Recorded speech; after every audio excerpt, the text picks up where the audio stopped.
आज की क्लास की शुरुआत मैं एक शायरी से करना चाहता हूँ। तो क्या करूँ? तो शायरी इस प्रकार है। नई उम्मीदें, नए इरादे, नई है ये इमारत। नई उम्मीदें, नए इरादे, नई है ये इमारत। सिर्फ पत्थर नहीं, ये है बदलता हुआ भारत। आज हम जिस चैप्टर को समझने वाले हैं वो है the parliamentary system, legislature and executive. तो चैप्टर को शुरू करने से पहले, जैसे कि मैंने पिछली क्लास में बताया कि ये सिर्फ एक रिवीजन वीडियो है, ये कोई अल्टरनेटिव नहीं है। ये जिन्होंने बिल्कुल तैयारी नहीं की उनके लिए है, या जिनकी सारी तैयारी हो चुकी है और उनको सिर्फ रिवीजन चाहिए उनके लिए है। तो ये पढ़ के सिर्फ स्कूल में आओगे या पेपर में आओगे तो मुश्किल हो जाएगी। आपको बेसिक्स क्लियर करवाने के लिए ये वीडियो बनाई गई है, बाकी पढ़ाई आपको करनी ही है। तो चलो शुरू करते हैं। The parliamentary system, legislature and executive. तो जैसे कि मैंने आपको बताया कि ये नई बिल्डिंग है शायरी में, तो आपको ये न्यूज़ में पता भी लग गया होगा, आपने कहीं ना कहीं सुना होगा। 2023 में इनॉग्रेट हुई हमारी नई बिल्डिंग, जो कि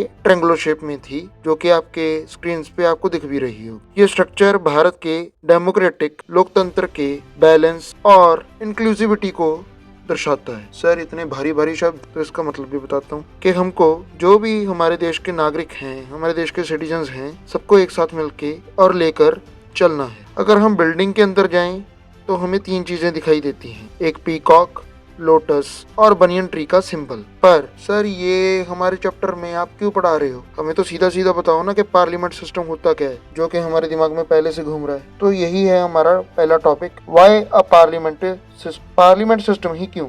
और पार्लियामेंट सिस्टम क्यों से पहले हम जानेंगे कि पार्लियामेंट सिस्टम होता क्या है। What is parliament? When a group of people elected by the country gather either to change or to make a new laws is known as parliament। जब एक चुने हुए व्यक्ति एक जगह पे इकट्ठे होते हैं ताकि वो लॉ को बना सकें और जो हमारा कॉन्स्टिट्यूशन है, जो हमारी रूल बुक है कंट्री की, उसको चेंज कर सकें, उसको पार्लियामेंट बोला जाता है। तो पार्लियामेंट का मतलब तो आपको समझ में आ गया। अब डाइव करते हैं हम क्वेश्चन में, why parliament, why parliamentary system. तो पार्लियामेंट्री सिस्टम क्या होता है, ये क्वेश्चन हमारी हिस्ट्री से जुड़ा हुआ है। और तुम सोचोगे कि सर फिर हिस्ट्री, पहले भी हिस्ट्री का चैप्टर, आपको हिस्ट्री से बहुत प्यार था और है कि आप बार बार हिस्ट्री को बीच में ले आते। तो बेटा सच में हिस्ट्री से जुड़ा हुआ है, तभी करवा रहा हूँ। आजादी के बाद ये तय हुआ कि हमें, जैसे कि ब्रिटिशर्स बिल्कुल भी पावर नहीं देते थे हमारे देश को चलाने की, हमारे देश में कुछ लॉज बनाने की, तो हम ऐसा नहीं करेंगे। हमारी कॉन्स्टिट्यूएंट असेंबली, जिसने हमारे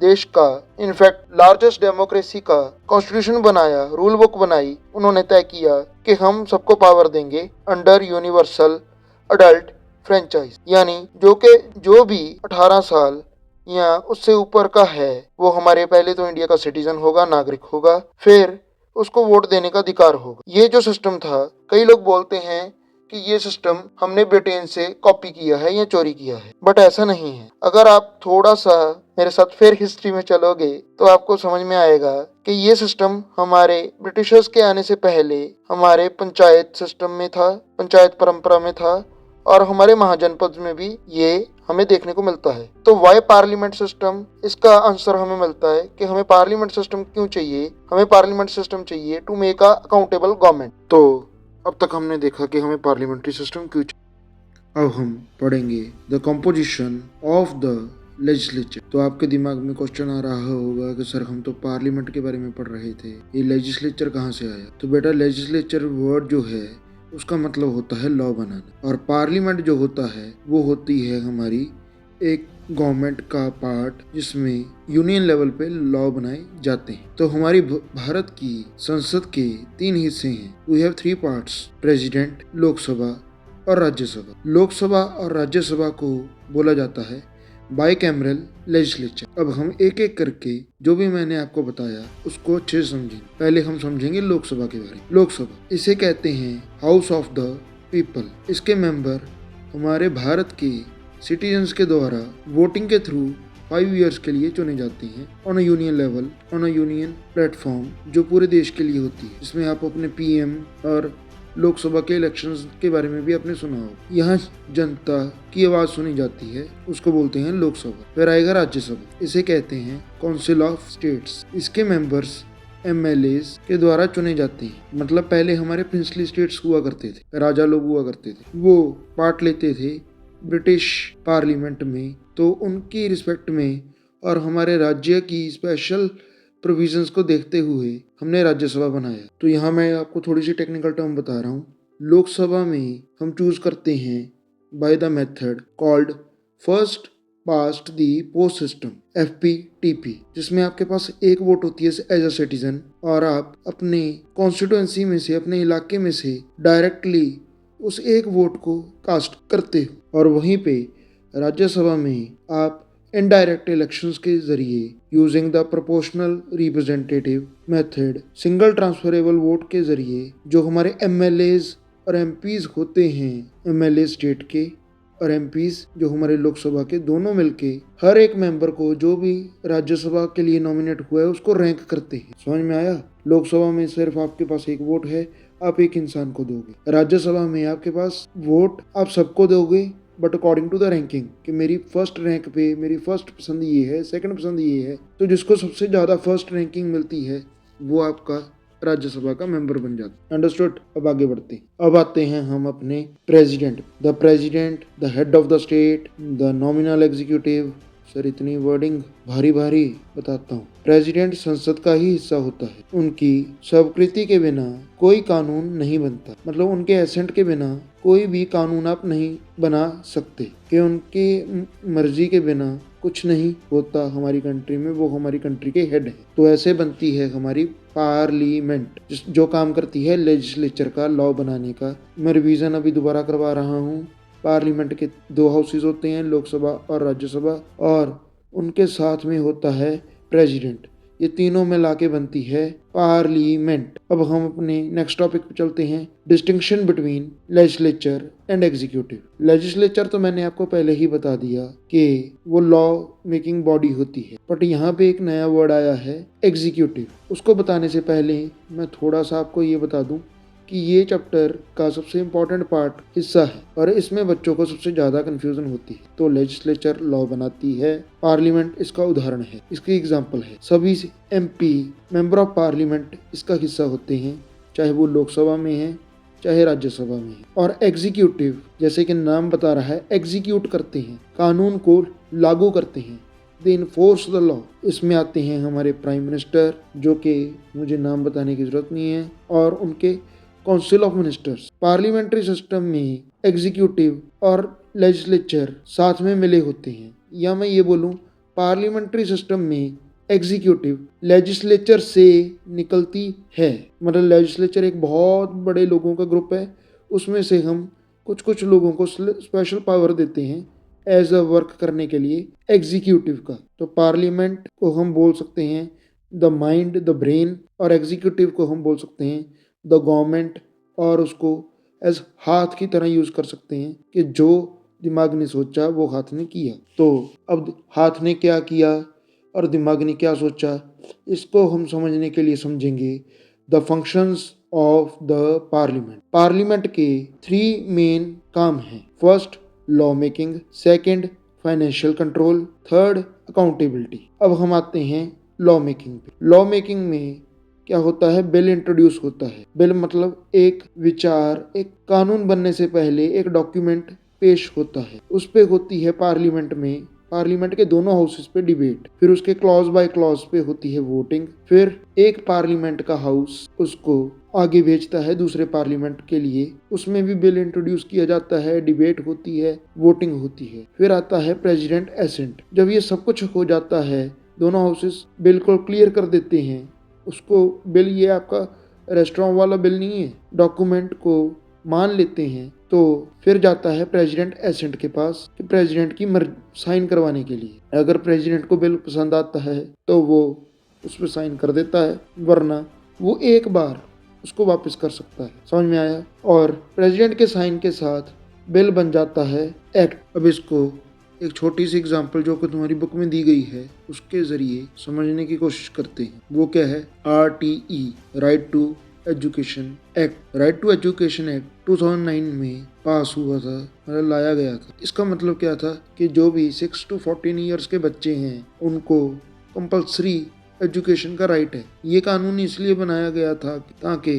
हर बच्चे को स्कूल जाने का मौका मिले, जो आपकी एजुकेशन है वो सबको इक्वली मिले, और कोई भी पुअर किसी भी कारण की वजह से, अपनी जाति, अपनी गरीबी की वजह से इससे वंचित न रह पाए, इससे लूफ न रह पाए। तो इसमें हुआ क्या था, सरकार ने ये जिम्मेवारी ली कि एजुकेशन को फ्री किया जाए, स्कूलों में बेसिक जो फैसिलिटीज़ हैं उनको प्रोवाइड किया जाए, ताकि किसी के भी सोशल बैकग्राउंड और इकोनॉमिक बैकग्राउंड की वजह से वो एजुकेशन से दूर ना हो पाए। समझ में आया? तो उन्होंने ये लॉ बनाया। इसको पहले राज्यसभा में पास किया गया, फिर उसके लिए उन्होंने डिबेट्स किए, एक एक क्लॉज को पढ़ा और फिर पास किया गया, जैसे मैंने पहले बोल दिया। फिर इसको लोकसभा में लाया गया। ये हमारा एक directive principle of state policy था कि स्टेट को जिम्मेवारी दी गई थी लॉ बनाने की, पर इसको फंडामेंटल राइट, वो राइट जो कि आपसे कोई छीन नहीं सकता, जो सबके लिए ज़रूरी है, 2009 में बनाया गया। फिर ये आरटीई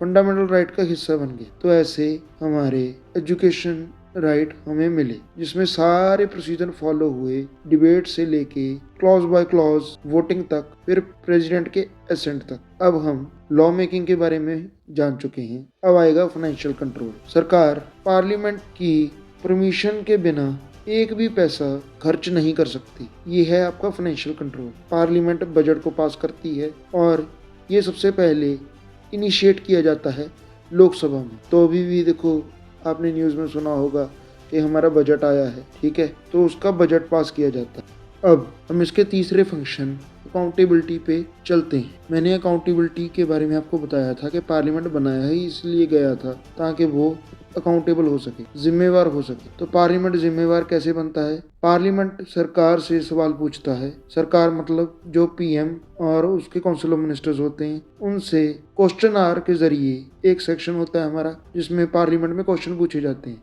उसको बोला जाता है क्वेश्चन आवर। सरकार से क्वेश्चन पूछता है और अगर सरकार उसका सही आंसर नहीं दे पाती तो हमें सरकार की वर्किंग के बारे में पता लग जाता है, या उनसे इस्तीफा भी मांगा जा सकता है अगर कुछ गलत हो जाए तो ये था अकाउंटेबिलिटी। सेम यही प्रोसीजर जो कि सेंट्रल लेवल पे फॉलो होता है पार्लियामेंट में, वो फॉलो होता है हमारे स्टेट लेजिस्लेचर असेंबली में, जो कि आपके स्टेट्स जो 28 स्टेट्स हैं उनमें फॉलो होता है। अब कई स्टेट्स में सिंगल लेजिस्लेचर है और हमारे 7 स्टेट्स ऐसे हैं जिनमें बाइकैमरल लेजिस्लेचर है, जो कि हैं टी से तेलंगाना, क्यू से उत्तर प्रदेश, एम से महाराष्ट्र, के से कर्नाटका, ए से आंध्र प्रदेश और बी से बिहार। बिकॉज यहाँ पे ज़्यादा पॉपुलेशन डेंसिटी है, तो यहाँ पे बाइकैमरल लेजिस्लेचर है और बाकी जगह पे यूनिकैमरल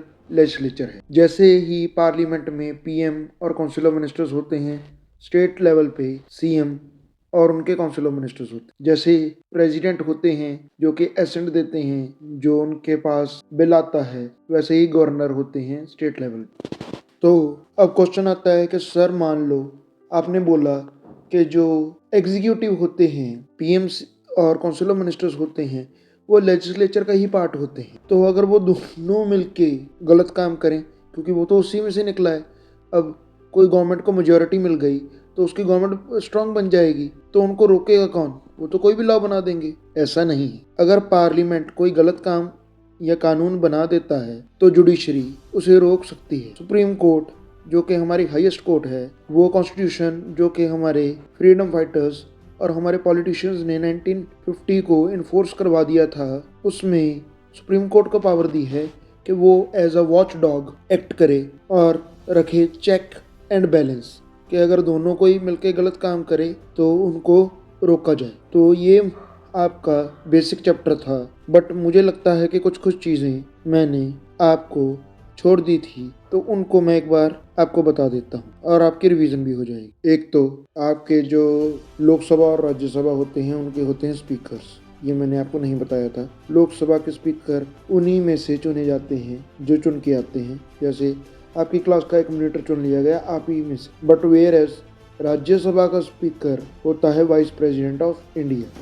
ठीक है। फिर दूसरी बात जो आपकी रह गई थी वो थी कि पार्लियामेंट के डिफरेंट सेशंस होते हैं, जिसमें आता है आपका बजट सेशन जो कि होता है फरवरी टू मई के बीच में, जो अभी अभी हुआ है। दूसरा होता है मॉनसून सेशन जो कि अगस्त टू सितंबर के बीच में होता है, और ये 2 महीने बाद होता है बजट सेशन के ऑब्वियसली। फिर उसके बाद होता है विंटर सेशन, जिसमें जो भी बाकी काम या स्पेशल सेशन में जो भी डिस्कस होना है वो विंटर सेशन में किया जाता है। अब हमारे दिमाग में क्वेश्चन आता है कि सर प्रेसिडेंट जो है वो तो साइन करने को ही है, पर उनके पास स्पेशल पावर्स भी होती हैं बेटा। वो दोनों जो पार्लियामेंट आपके ये दोनों हाउसेस होते हैं उनको समन करते हैं, उनको बुलाया जाता है कि आप ये सेशंस कंडक्ट करें। फिर आपके जो प्राइम मिनिस्टर होते हैं उनकी भी जो अपॉइंटमेंट होती है वो भी प्रेसिडेंट के द्वारा ही होती है। जो सारे मिनिस्टर्स होते हैं उनको जो ओथ शपथ दिलवाई जाती है वो भी प्रेसिडेंट के द्वारा ही होती है, ठीक है। और आपके जो पार्लियामेंट है उसके काम में कुछ कुछ गड़बड़े भी हैं, तभी हमारा देश थोड़ा सा स्लो रेट से बढ़ रहा है, क्योंकि वहाँ पे एब्सेंटिज्म ज़्यादा रहती है, लोग ज़्यादा एब्सेंट रहते हैं और वहाँ पे डिस्कशंस की जगह झगड़े हो जाते हैं, या एक ही बिल को हमारा लेंदी प्रोसीजर होने की वजह से हम अच्छे से जल्दी फॉलो नहीं करवा पाते और बहुत टाइम लग जाता है। इसमें गलतियां तो निकल जाती हैं बट वो टाइम टेकिंग है, बट हर कंट्री परफेक्ट नहीं होती। वहीं पे हमारे सुप्रीम कोर्ट को स्पेशल लॉ पावर भी दी गई है, ठीक है, रेट्स की पावर दी गई है, और हम रेट होते हैं कि वो कोर्ट ऑर्डर निकाल सकते हैं। कुछ कुछ स्पेशल हमारे पार्लियामेंट में है, उसके ऊपर मैं अभी नहीं जाऊँगा। और वो चेक एंड बैलेंस में अगर कोई लॉ गलत बन गया तो उसको कैंसिल करवा सकते हैं, और अगर कोई लॉ नहीं है तो उसको बनवा सकते हैं। तो ये सारी बातें मैंने आपको